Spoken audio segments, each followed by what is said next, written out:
दोस्तों आज मैं आप लोगों को एक स्टोरी सुनाने वाला हूँ। इटली के एक छोटे से शहर में एक बिजनेसमैन के पास इतना सारा कर्जा हो गया होता है कि अब उसके पास गिरवी रखने के लिए कुछ भी नहीं होता है। बिजनेसमैन एक बूढ़ा आदमी से कर्जा लिया था, जो बूढ़ा आदमी अब इससे अपना कर्जा मांग रहा होता है। बिजनेसमैन उस बूढ़े आदमी से कुछ समय मांगा। इस पर बूढ़े आदमी ने उससे बोला कि वो बिजनेसमैन का सारा कर्जा माफ़ कर देगा और उसको पैसे देने की ज़रूरत नहीं होगी, मगर इसके बदले एक शर्त माननी होगी। बिजनेसमैन को अपनी बेटी की शादी वो बूढ़े आदमी से करवानी पड़ेगी। अब बिजनेसमैन के लिए ऑफर तो सच में बहुत घटिया था, लेकिन वो अपनी जगह मजबूर था। उसको समझ में नहीं आ रहा था कि वो क्या करे। फिर वो बूढ़ा आदमी बिजनेसमैन से कहा कि वो एक थैले में 2 पत्थर डालेगा, जिसमें एक सफ़ेद और एक काला होगा। अगर उसकी बेटी काला पत्थर निकाली तो उसका कर्जा तो माफ़ हो जाएगा, लेकिन उसकी बेटी की शादी बूढ़े आदमी से करवानी पड़ेगी। लेकिन अगर उसकी बेटी सफ़ेद पत्थर निकाली तो उसका कर्जा भी माफ़ हो जाएगा और उसकी बेटी की शादी भी उससे नहीं करवानी पड़ेगी। अब बिजनेसमैन जाकर ये सारी बात अपनी बेटी से बताती है और उसकी बेटी इसके लिए तैयार हो जाती है। तो बिजनेसमैन और वो बूढ़ा आदमी बिजनेसमैन के गार्डन में खड़ा होते हैं और नीचे बहुत सारे सफ़ेद और काले पत्थर पड़े होते हैं। फिर वो बूढ़ा आदमी ये देखते हुए कि बिजनेसमैन का ध्यान उस पर नहीं है, 2 काला ही पत्थर उठाकर उस बैग में डाल देता है और बिजनेसमैन से कहता है कि वो अपनी बेटी को बुलाकर इसमें से पत्थर निकालने को बोले। बिजनेसमैन की बेटी दूर से खड़ी होकर एक बूढ़े आदमी की सारी हरकत देख रही होती है।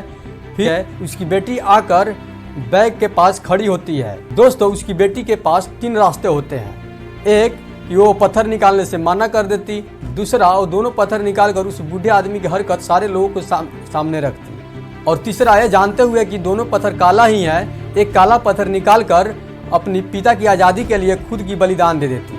तो आप कमेंट बॉक्स में बताएं कि अगर उस लड़की के जगह पे आप होते तो आप क्या करते। दोस्तों यहाँ पे हम बात करेंगे किसी भी बड़ी से बड़ी समस्या से न घबराते हुए उसका सिंपल सोल्यूशन निकालने की। अब उस लड़की ने चौथा रास्ता अपनाया, जिससे उसकी और उसके पिता बिजनेसमैन दोनों को छुटकारा मिल जाता है। दोस्तों बिजनेसमैन की लड़की थैले में हाथ लगाती है और एक पत्थर निकालकर जानबूझकर धीरे से पत्थर को गिरा देती है और कहती है, ओह मुझसे गलती हो गई, पत्थर हाथ से छूट गया।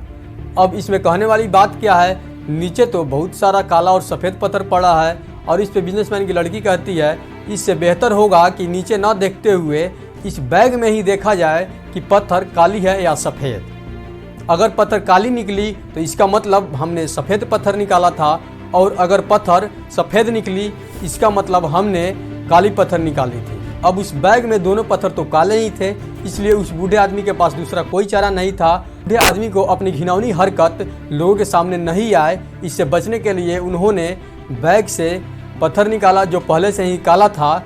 इस प्रकार वो लड़की और उसके बिजनेसमैन पिता दोनों को उस बूढ़े आदमी से आज़ादी मिल गई। वो लड़की और बिजनेसमैन खुशी खुशी अपने घर चले गए। दोस्तों मुश्किल चाहे कितनी ही बड़ी क्यों ना हो, उसका कोई ना कोई आसान सॉल्यूशन मिल ही जाता है, बस आपको गहन विचार करने की ज़रूरत होती है।